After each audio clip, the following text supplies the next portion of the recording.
I think the pot odds, is it right? The pot odds, it's sort of like you got to put in. It's got to been 26 to win 58. He's getting slightly better than 2 to 1.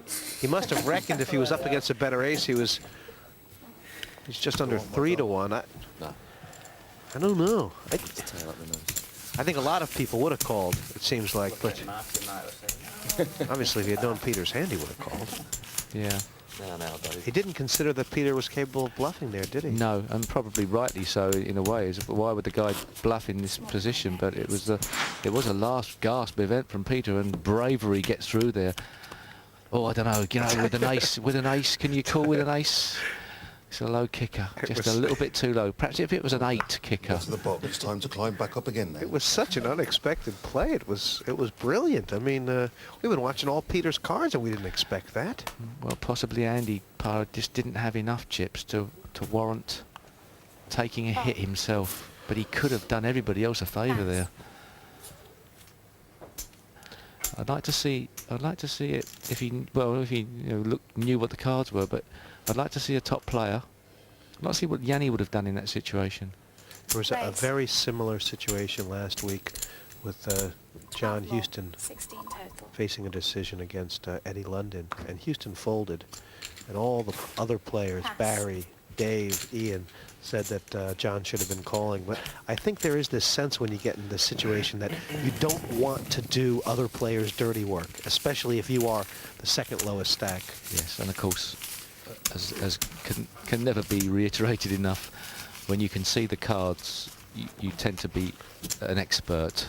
It's much easier to sit at home, sit in the commentary box, knowing what the players have got, and make calls on what they should do. When you can't see the other players' cards, you talk yourself into anything. And De Gialis has given a good claim to extending this contest. He's now won 2 in a row and is on the button this hand with 62,000. Is it not right that you, I mean, in another situation that you can, something like 2 to 1, you can call almost anything, is that right? If say you're raised and you're the big blind, you're never worse than to 2 random cards. But of course 7 to 4 if it's 2 overs against 2 unders, I think. But obviously Andy Parra had the problem of them not necessarily being random cards, and another all-in manoeuvre. Peter Gialis getting busy, and it's the only way he's going to do anything in this game. He just hopes not to hit a big hand. Pass. He's been asked how many. This must be big. 62,000 is a very large raise. It's a raise of 58. Oh. Well, that is big, but it's a great test, isn't it? I mean, they all desperately want him out, but nobody wants to pay. I'll tell you what. What a he's called. Well, he's called. That's a gutsy call. And look at this. I mean, Clayton has made a great call. He's only 60-40 favorite, which pretty much means that Gialis has got all to play for here. Well, Gialis will be happy to know he's got 2 cards that can count, and also spades. So he's got possibilities. It's not over yet, and it would put him right back in the match. If the ace-queen holds up, this match is over. There's a deuce and an ace and 2 spades. Oh wow! So Gialis, that is amazing. Yeah, he's very live here. 2 cards to come.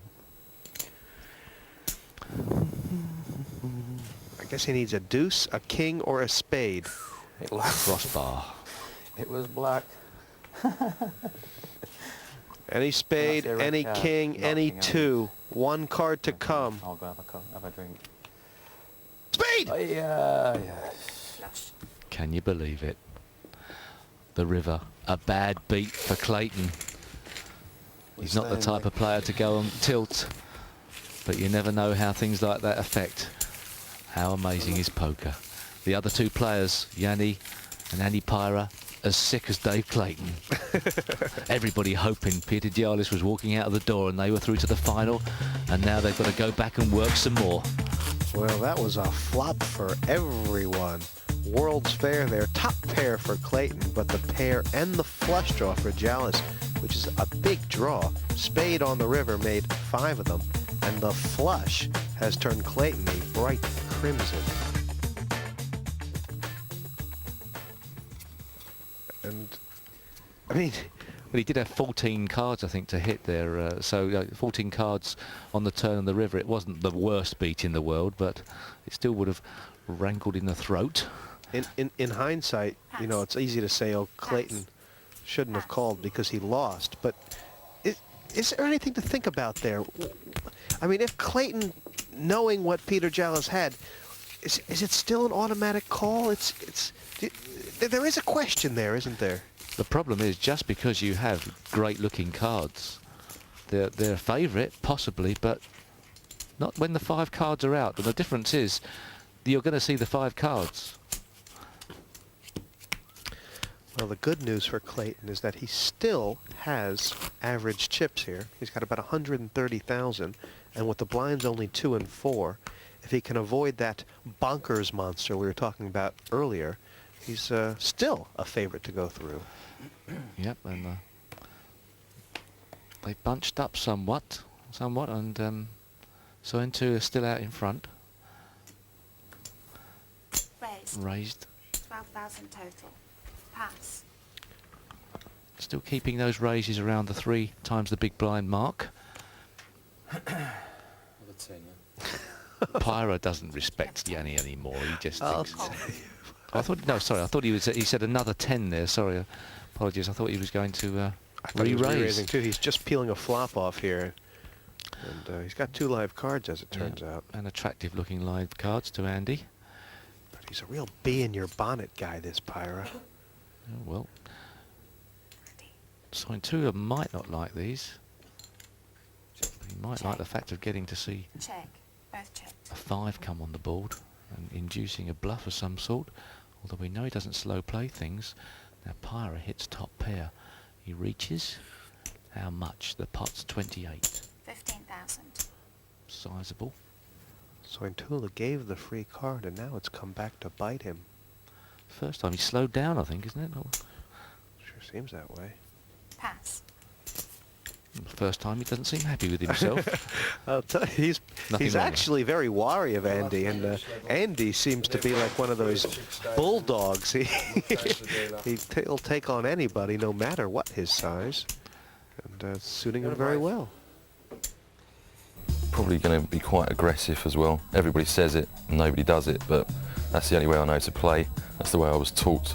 Never put up $5,000 in my life before until this tournament. I could do with the cash, to be honest, and very nervous about losing it. Well, looking at this leaderboard, how about this for a game?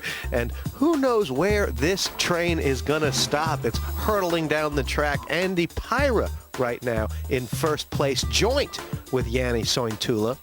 And it's Clayton and Jallis on the hump, the bubble, shall we say. And with the blinds now at 3,000 and 6,000, Steve, more money is going to be getting into this pot in the early stages. Yes, but there's one player around the table who's now no longer desperate. Pass. And that's Peter Jallis, who's got himself back in this game. Pyra raises. Raise. A raise of 18,000 more, 24 total. Pass. 2 queens, always easy to play. 4-handed before the flop. Just stick the money in. Pass. And Sointula not going to compete. And these players being very liberal with showing the cards. There's actually been a plethora of big hands out in this short game so far. I think we've seen pocket queens about 4 times. We've seen aces. We've seen jacks, ace kings. It all has been out there. obviously when you're playing cards yourself you don't see that many hands. Dave Clayton here, 6,000 for the big blind. First action to the Piranha.